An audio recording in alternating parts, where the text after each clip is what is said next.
Terus di depan saya itu ada danau yang besar. Saya bilang danau, tapi Tuhan ngomong telaga katanya. Oh telaga. Saya nggak tahu itu telaga juga bahasa Indonesia. Telaga juga kayaknya ya danau ya. Tapi saya dengar suara ini telaga nak. Oh telaga. Warnanya 9 warna. Itu telaganya tuh besar 9 warna. Saya bilang, saya belum pernah di dunia ngelihat danau seperti ini gitu ya. Bagus banget, kinclong, wis luar biasa. Saya lihat tiba-tiba di ya pantainya ya dapat dikatakan itu ada kayak karpet. Ini ajaran konyol dan sangat menyesatkan. Tapi pengikutnya banyak sekali. Lebih jelasnya, dengarkan video dia ini. Belum makan sudah kenyang. Belum kenyang sudah makan. Apa maksudmu bolak-balik makan ini? Memang kalian membodohi orang kok, kita luruskan kok. Kalian sudah potensi jadi penyesat, lalu kami datang tegur. Supaya jangan ngawur. Perhatikan ini ayat. Dan iblis yang menyesatkan mereka dilemparkan ke dalam lautan api dan belerang. Ya. Yaitu tempat binatang dan nabi palsu itu. Betul. Dan mereka disiksa siang malam sampai selama-lamanya. Mereka di apa? Assalamualaikum warahmatullahi wabarakatuh. Berjumpa lagi dengan HMC News ya, channel Pota Berita yang menyajikan informasi seputar dunia debat lintas agama secara tepat, cepat, akurat, dan terpercaya. Di kesempatan kali ini saya ingin mengabarkan ya, seorang pendeta yang bernama Pendeta Nani Susanti kembali membuat heboh teman-teman. Jadi ada seorang pendeta, ibu-ibu yang membuat heboh dengan berkata bahwa dia dibawa oleh Tuhan ke surga dan neraka.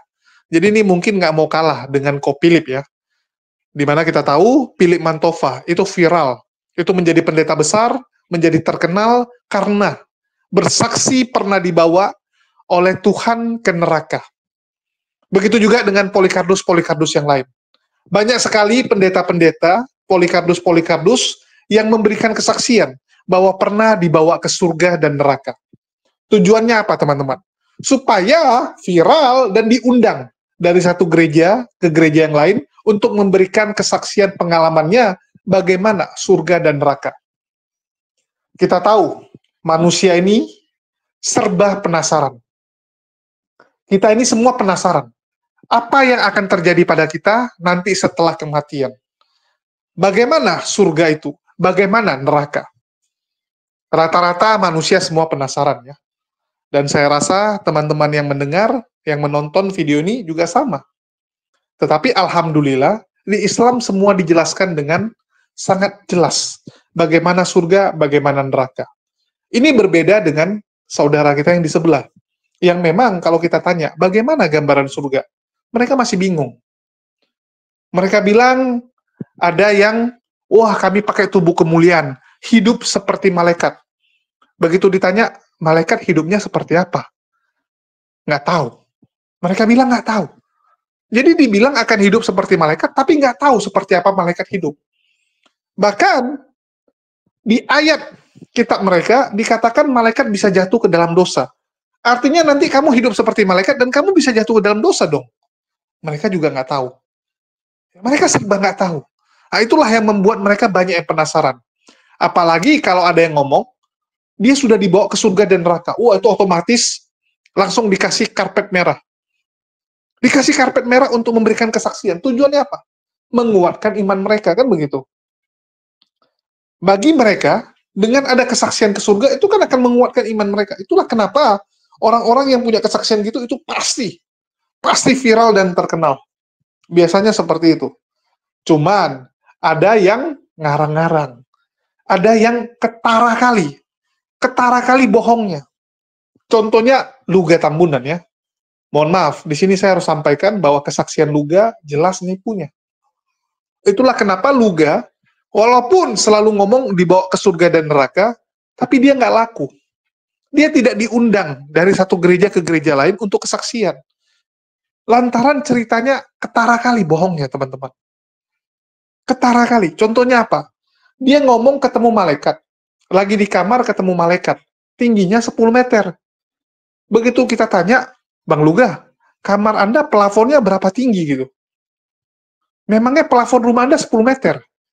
Kan paling cuma 3,5-4 meter. Paling tinggi pun 5 meter lah.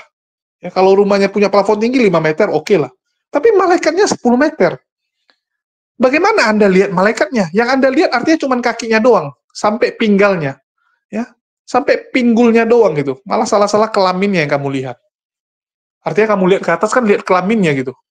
Karena setengah doang kan. Malaikat 10 meter artinya yang kamu lihat 5 meter. Dan dari mana kamu tahu tuh 10 meter? Bisa jadi 100 meter, 200 meter kan. Karena yang kamu lihat cuma bagian bawah. Kita bisa tahu sesuatu tuh seberapa besar kalau kita lihat semua kan. Setelah kita lihat semua baru kita bisa menyimpulkan, oh ini kurang lebih tingginya sekian.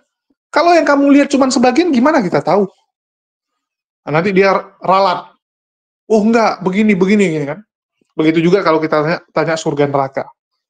Sering sekali Luga membantah sendiri pernyataan dia. Sehingga orang tahu bahwa ini ngibul gitu kan. Nah, jadi mereka-mereka ini ya tergantung gitu. Ada yang ngibulnya bagus, biasanya akan diundang. Akan lebih banyak diundang. Terus juga ada pendeta ya, yang dulu viral karena mengatakan dibawa ke surga juga, yaitu Yesaya Pariaji.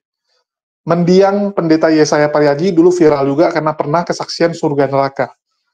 Dia adalah pendeta pendiri Gereja Tiberias. Gereja Tiberias itu beliau yang dirikan, dan sekarang beliau yang sudah meninggal ya. Dulu dia viral karena minyak urapan. Oke, bagaimana nih kesaksian pendeta Nani Susanti? Ya kita dengarkan dongeng dulu lah teman-teman ya. Ini hiburan bagi kita, mendengarkan kesaksian seperti ini, nanti kita akan tunjukkan bahwa ya dari kalangan mereka sendiri membantah kesaksian itu. Oke, kita dengarkan dulu, ini dongeng sambil menemani tidur kita. Saya ucapkan terima kasih buat doa-doanya, buat ucapannya, buat semua. Saya percaya semua saudara lakukan karena saudara mengasihi Tuhan dan mengasihi saya. Ya. Hari ini kita bicara tentang menyatu dengan Tuhan, berpengalaman dengan Tuhan. Orang kalau berpengalaman sama Tuhan pasti mengalami sesuatu kan. Nah, pengalamannya itu ada dua hal. Bisa seneng, bisa susah ya. Kalau yang dialami Freddy adalah sesuatu hal yang mendebarkan hati, tapi akhirnya Tuhan tolong. Nah, karena Tuhan menyertai. Yang seneng juga ada ya.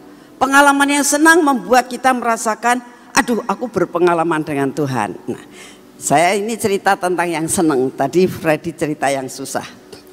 Saudara, kemarin pada saat saya ada di taman, Tuhan ngomong, kamu besok datang ke sini jam 6 ya. Gitu. Saya bilang, iya Tuhan, kamu jam 6 datang ke sini. Aku mau bicara dengan engkau. Saya senang sekali. Waduh, luar biasa banget ya. Sampai semalam saya kurang bisa tidur karena mengharapkan saya biasanya bangun jam 4:30 sampai jam 5 kurang seperempat. Saya jam 4 sudah bangun. Sedang menanti-nantikan dengan sungguh-sungguh senang sayanya. Aduh, mau ketemu sama Tuhan. Aku mau dikasih apa ya? Ini mau ulang tahun. Pasti Tuhan ngasih sesuatu. Apa ya? Itu saya membayang-bayangkan saudara. Saya mandi, saya dandan ya. Saya bilang, aduh saya mau pakai baju baru buat Tuhan gitu. Jadi saya pakai baju baru ini ya. Saya benar-benar saya bilang, Tuhan aku mau pakai baju ini buat engkau. Ya. Saya pengen untuk memberikan yang terbaik. Nah, jam 6 saya kemarin sudah ngomong sama Heri, kamu bisa nggak bukain pintu di sini jam 6 pagi gitu. Bisa gitu. Ternyata penjaga taman pada datang semua. Puji Tuhan ya. Mereka sudah nyambut untuk saya masuk. Termasuk Ibu Ina tiba-tiba sudah datang. Saya masuk ke ini. Saudara tahu, ini kesaksian. Saya mau sampaikan kalau surga itu ada ya, Tuhan itu real. Jadi saya ini mau menyaksikan benar-benar bahwa luar biasanya Tuhan. ya. Begitu saya masuk, saya itu lihat dengan kasat mata loh saudara, bukan sekedar penglihatan ya. Itu yang membuat saya tuh sampai nangis, belum apa-apa saya sudah nangis. Dulunya saya nggak mau nangis, tapi nggak sanggup untuk tidak nangis gitu. Karena saya lihat malaikat kecil-kecil pada menari. Maka pada saat saya datang ke sini, saya ngucap syukur sama anak-anak penari yang mau berkorban hari ini. Pagi-pagi datang buat menari. Saya bilang terima kasih Tuhan. Anak-anak di sini di dunia menyambut hari ini dengan menari. Ya. Saya masuk ke ruang doa di taman, itu malaikat kecil-kecil, bukan malaikat gede-gede, malaikatnya kecil-kecil menari saudara, menyambut saya masuk ke taman. Ya siapa yang nggak nangis ya, saya jadi nangis, belum sampai ke malige saya di depan tuh saya udah nangis terus, karena saya melihat sesuatu hal yang real gitu, yang saya lihat gitu loh. Saya bilang Tuhan, jadi malaikat dari surga kok kirimkan ke sini ya, ajaib banget itu. Nyanyi ya, sampai saya akhirnya ikut nyanyi, tapi pakai bahasa roh ya. Udah lama sekali di situ. Lalu saya masuk maligai. Biasanya pakai talit, pakai kudung, tapi hari ini Tuhan ngomong kamu pakai kudung aja, gak usah pakai talit. Oh ya, jadi saya lakukan apa yang Tuhan mau. Saat saya sedang di situ saudara, ada sesuatu yang saya sangat mau saksikan saat ini, bahwa surga itu ada ya. Saya mau sampaikan surga itu ada. Jadi saudara itu kalau ada di tempat ini berpengalaman dengan Tuhan, nantikan seperti firman Tuhan tadi katakan, aku pergi menyediakan tempat bagimu. Betul kan tadi firmannya gitu kan? Itu tempat yang disediakan Tuhan buat saudara dan saya itu ada dan betul ada. Ya, saya mau sampaikan, jangan takut dan jangan khawatir, pasti surga itu ada. Ya. Saya tiba-tiba dibawa ke sana. Terus di depan saya itu ada danau yang besar. Saya bilang danau, tapi Tuhan ngomong telaga katanya. Oh telaga. Saya nggak tahu itu telaga juga bahasa Indonesia, telaga juga kayaknya ya danau ya. Tapi saya dengar suara ini telaga nak. Oh telaga. Warnanya 9 warna. Itu telaganya tuh besar 9 warna. Saya bilang, saya belum pernah di dunia ngelihat danau seperti ini gitu ya. Bagus banget, kinclong, wis luar biasa. Saya lihat tiba-tiba di ya pantainya ya dapat dikatakan itu ada kayak karpet, bentuknya hati, kayak tapi karpet, warna-warni, warnanya bagus lah pokoknya. Saya nggak tahu ini karpet buat apa. Tiba-tiba Tuhan ngajak saya naik di karpet itu, terus karpetnya bisa jalan sendiri. Itu dari pantai jalan sendiri terus ke telaga itu. Saya diajak jalan-jalan di telaga itu, melihat segala sesuatu keindahan alam yang ada di surga. Itu namanya surga. Besarnya nggak terukur, nggak bisa dilihat, nggak lihat pojoknya sayanya. Benar-benar luar biasa, pemandangannya luar biasa, keadaannya luar biasa banget, udaranya sejuk. Saya nggak lihat matahari, nggak ada matahari, tapi padang, terang banget, indah banget, wis luar biasa lah. Saya nggak bisa ceritain ya. Terus saya diajak itu, saya berdiri kan, nah sama Tuhan jajak jalan-jalan. Itu karpetnya bisa di atas telaga itu. Jadi saya bilang kok nggak kapal ya, kok nggak perahu, kok pakainya kayak seperti itu gitu. Tapi saya cuma dalam hati aja, ini kok aneh-aneh ya, di surga kok aneh-aneh. Terus jalan-jalan jauh sekali. Dan sepanjang perjalanan itu yang saya lihat adalah keindahan alam surgawi. Benar-benar nyata, saudara. Ya. Sudah itu lalu ya diajak macam-macam lah, sayanya nggak bisa ceritain secara perkataannya. Sudah itu terus Tuhan ngomong, yuk kamu sekarang tak ajak ke suatu tempat ruang yang dimana Bapak ada. Saya bilang, Tuhan, selama 79 tahun Engkau bawa aku dan Kau lahirkan aku dalam dunia ini. Tapi tidak ada satupun dalam hidup saya yang bisa, yang terbaik aku berikan kepadamu. Layakkah aku ini ketemu Bapak? Saya bilang, rasanya enggak layak karena tidak ada yang sempurna yang aku bisa berikan kepadamu. Enggak dijawab. Pokoknya saya diajak pergi. Saudara tahu, kalau ruangan yang dinamakan, ruangan tadi kan bagus ya. Terus tempatnya yang kayak ya saya nggak tahu itu ya semua surga ya. Cuman ruangan itu saya juga nggak berani tanya itu ruangan apa. Ruangan yang itu tuh banyak malaikat ya. Tapi begitu saya masuk ke dalam suatu ruangan yang namanya Maha Suci itu, sunyi senyap. Ruangannya tuh sunyi senyap, gak ada suara, gak ada malaikat yang nyanyi-nyanyi juga gak ada. Yang namanya kerubim yang misalnya berterbangan di, gak ada, saudara. Sunyi senyap, benar-benar sunyi senyap. Ya. Saya jalan tuh sampai, oh, tapi suasananya kudus. Suasananya kudus, damai, tapi gak ada suara, gak ada suaranya sama sekali. Ya, ruangannya juga, ya gak bisa bayangkan gak ada ruangan di dalam dunia yang seperti itu. Ya saya jalan, saya lihat di tempat yang jauh sekali itu ada terang, cuman terang. Saya gak lihat Bapak, saya gak lihat rupanya.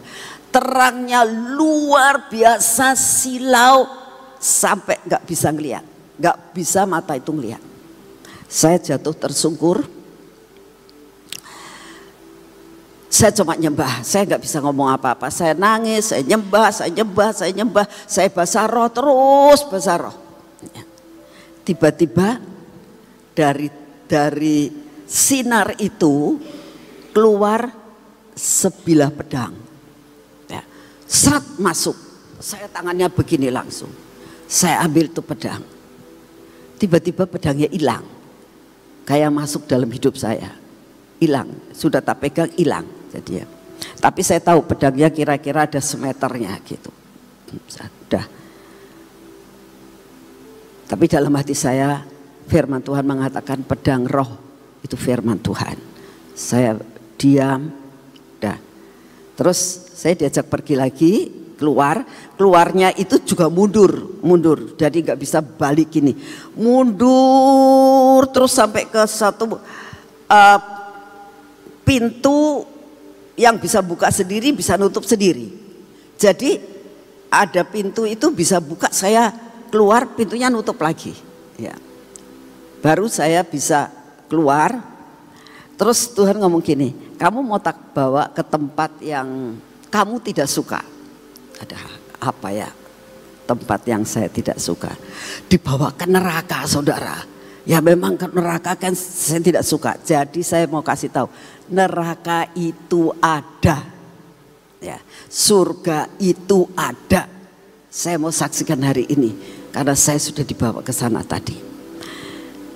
Di neraka itu saya lihat kayak kawah besar sekali, ya. Itu yang namanya bahasa Jawanya berkutuk itu apa sih, jadi apa sih? Mendidih, ya mendidih. Mendidihnya luar biasa sampai berasap-asap, di situ banyak orang. Ya. Mereka cuma teriak-teriak, tolong, tolong, tolong, tapi nggak ada orang yang bisa nolong. Saya lihat itu. Setelah itu saya dibawa lagi ke satu tempat.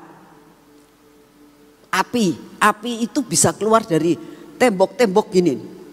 Ini tembok itu bisa keluar apinya semua. Dan orang yang di situ kan disemprot api terus-terusan. Gitu. Itu dari tembok-temboknya tuh bisa keluar api.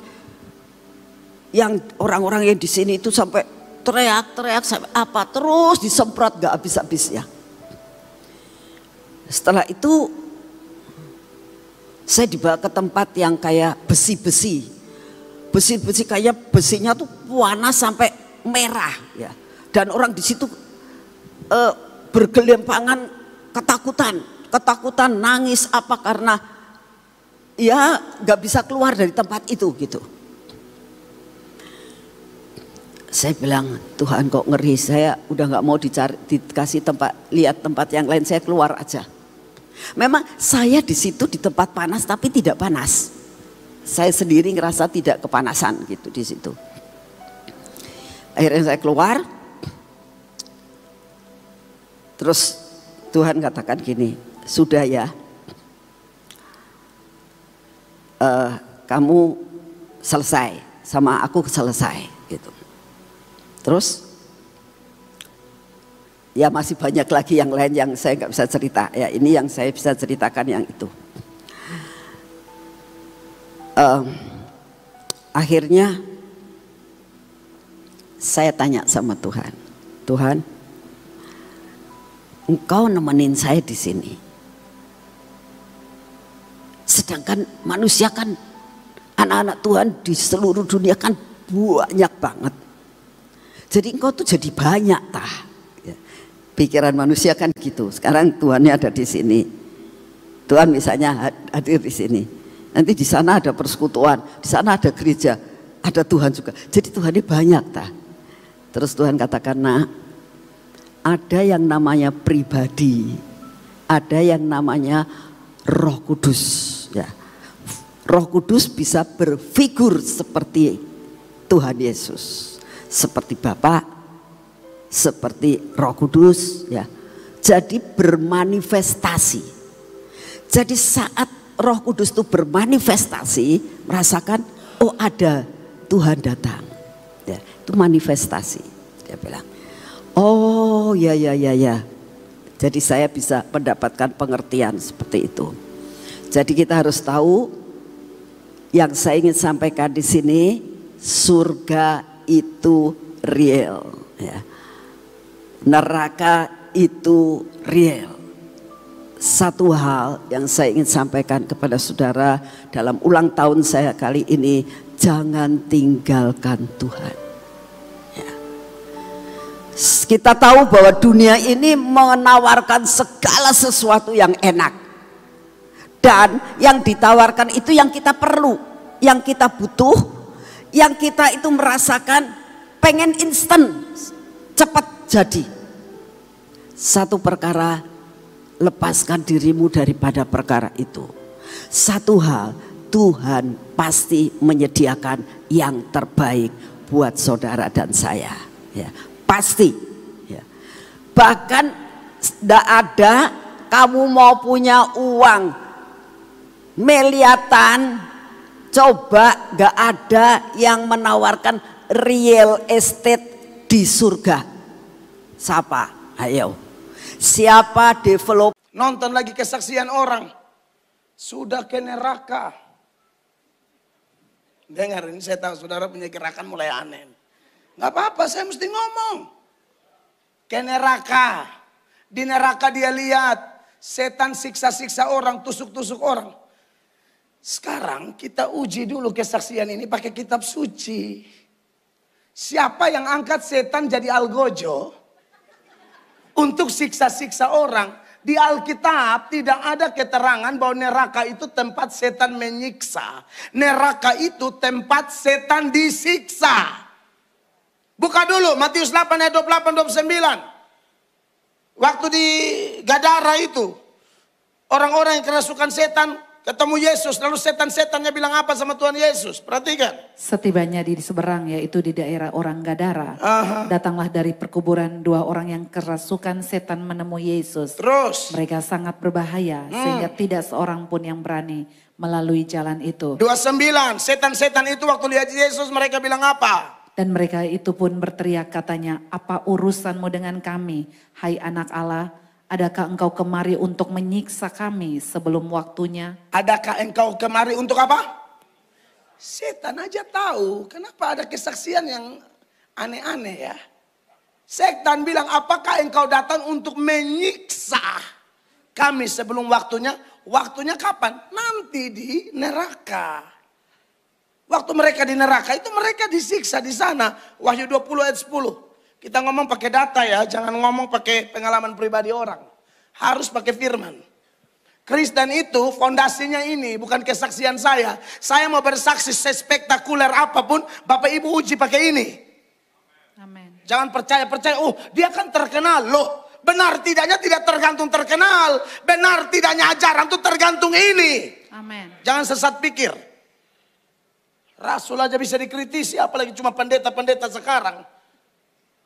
Hanya kadang-kadang kita yang kritisi dengan jujur ini dianggap iri. Iri apa? Tuhan Maha tahu. Memang kalian membodohi orang kok, kita luruskan kok. Kalian sudah potensi jadi penyesat, lalu kami datang tegur. Supaya jangan ngawur. Perhatikan ini ayat. Dan iblis yang menyesatkan mereka dilemparkan ke dalam lautan api dan belerang, Ya, yaitu tempat binatang dan nabi palsu itu. betul. Dan mereka disiksa siang malam sampai selama-lamanya. Mereka di apa? Disiksa. Tidak ada setan menyiksa. Coba cari kasih saya satu ayat. Setan menyiksa orang. Gak ada. Neraka itu tempat setan disiksa. Setan itu tidak mau disiksa sendiri. Makanya dia cari kawan biar siksanya teriaknya rame-rame. Bisa rame-rame di neraka gitu loh. Kami pendeta ini cari kawan masuk surga. Setan cari kawan masuk neraka. Saudara mau ikut siapa? Tambah satu ayat. Bukti bahwa neraka itu tempat setan disiksa. Tapi banyak orang yang pengen ikut setan. Ya bareng-bareng lah. Matius 25 ayat 41. Matius 25 41 perhatikan. Dan ia akan berkata juga kepada mereka yang di sebelah kirinya. Ya. Enyalah dari hadapanku, hai kamu orang-orang terkutuk. Enyalah ke dalam api yang kekal, yang telah sedia untuk iblis dan malaikat-malaikatnya. Api kekal itu neraka. Telah tersedia untuk siapa? Iblis dan malaikat-malaikatnya. Kenapa itu orang-orang terkutuk pada ikut? Siapa orang-orang terkutuk itu? Orang-orang yang tolak Yesus. Kita semua ini orang terkutuk. Jadi yang begini-begini yang laku teman-teman. Saya kadang-kadang bingung ya. Bingung sekali melihat mereka yang suka sekali mendengar kesaksian begini. Ya, saya maklumi karena mereka penasaran. Kita kan penasaran gitu kan, surga itu gimana? Jadi kita suka nanya sama orang seperti ini. Cuman masalahnya, kadang-kadang setelah kita mendengar, kita jadi bodoh.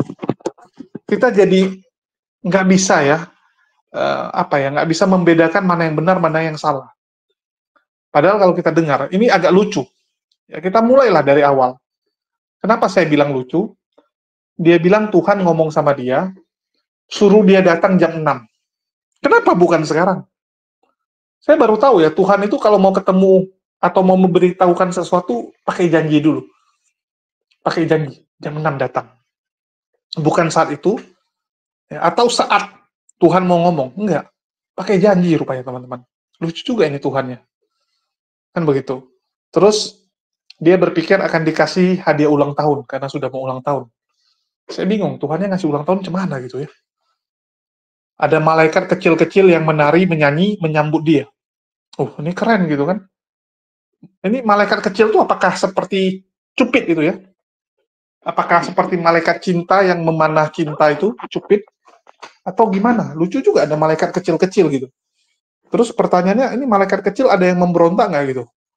Karena kan kita tahu, sepertiga malaikat jatuh ke dosa, ya jatuh, terus menjadi setan. Apakah yang kecil-kecil ini tuyul gitu kan? Yang kecil-kecil jadi tuyul. Kalau yang besar jadi gendero gitu. Apakah begitu ya? Saya agak bingung juga ini dengan kesaksian seperti ini. Terus dia dibawa ke telaga 9 warna. Wow, telaga 9 warna itu gimana gitu? Saya agak bingung ya, telaganya punya 9 warna. Karena setahu saya, kalau danau itu punya warna, artinya warnanya kan di atas, terus di bawah beda. Kalau 9 itu gimana gitu? Cobalah, saya agak bingung gitu.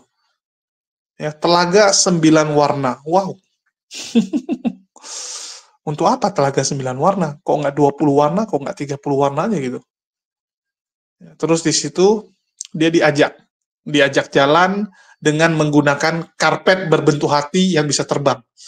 Nah, saya nggak tahu apakah ibu ini baru nonton Aladdin, ya, karena dia sebelum tidur nonton Aladdin, sehingga mimpinya dibawa pakai karpet terbang. Ya, saya nggak tahu. Tapi ya kita lucu-lucuan aja lah. Ya, kita lucu-lucuan aja dengan kesaksian-kesaksian seperti ini. Dan kenapa saya tampilkan? Ya biar kalian menilai sendiri. Ya, kalian yang menilai sendiri, teman-teman. Kalian percaya nggak dengan yang beginian? Karena setahu saya, ada ayat yang menyatakan bahwa Yesus akan mengusir orang-orang yang bernubuat, yang menjual nama dia untuk kepentingan pribadi. Kita lihat, banyak orang sekarang ini kan ya mirip Yudas lah. Menjual Yesus demi yang namanya koin. Mereka selalu mengatakan pembela Yesus, tapi sebenarnya mereka penjual Yesus. 12 jam live. 12 jam live, teman-teman. Ngomong membela agama, tapi yang dia cari apa? Koin. Begitu dombanya dicuri oleh pendebat yang lain, ngamuk. Tantrum. Loh, kalau untuk memuliakan Tuhan, kenapa ngamuk? Kalau donatur kamu pindah, kamu cari donatur atau cari apa? Kita kadang bingung lihat orang-orang seperti ini. Kalau memang niat kamu bela agama, ya udah terus lanjutkan. Ada yang support, nggak ada support, urusan belakang. Ya nggak peduli. Ini kan aneh kalau kita lihat. Jadi mereka ini Yudas-Yudas. Mereka inilah yang akan diusir. Yang berseru dan melakukan mukjizat atas nama Yesus, tapi nanti akan diusir. Kalau saya lihat ya, orang-orang yang menjual nama Yesus pasti akan diusir. Ya, dan kalian bisa dengar juga bagaimana kesaksian pendeta Nani ini dibantah sendiri. Dibantah sendiri oleh pendeta Mel Atok. Dan masih banyak pendeta lain yang membantah juga gitu. Yang bilang kalau ada yang kesaksian seperti itu, jelas bullshit dan sebagainya gitu. Cuman nggak mungkin kita tampilkan semua ya, karena keterbatasan waktu. Yang saya tampilkan yang kita cukup kenal lah. Kalau Mel Atok ini kan sudah sering kalian nonton, dan kalian tahu lah siapa Mel Atok, kan begitu. Nah, jadi pendeta Nani Susanti ini termasuk lucu, dan rupanya gerejanya lumayan besar, teman-teman. Ya, saya juga baru tahu itu, karena memang gereja itu banyak sekali, nggak sanggup kita hafal. Ya, saking banyaknya. Tapi ini salah satu pendeta yang besar, teman-teman, yang punya jemaat lama, jemaatnya banyak. Ya, namanya juga Yayasan Gracia. Terus lokasinya di mana? Ya, ini di Cirebon, teman-teman. Jadi pendeta Nani Susanti ini pendeta yang ada di Cirebon. Ya, biar kalian tahu. Oke, mungkin itu aja yang bisa saya sampaikan. Kita cuma dengar dongeng aja. Semoga dongeng ini bisa menghibur dan membuat mimpi indah lah. Cuman saya harap jangan teman-teman mimpi pula ke surga dan neraka. Dan di neraka ketemu Luga pula, kan nggak lucu. Nanti ngamuk pula dia, kalian bilang kalian bertemu Luga di neraka. Oke, sekian dari saya. Makasih buat teman-teman semua yang udah nyimak dan mendukung channel ini. Makasih buat semuanya. Di akhir kata saya ucapkan wassalamualaikum warahmatullahi wabarakatuh. Sampai jumpa di konten-konten kita berikutnya.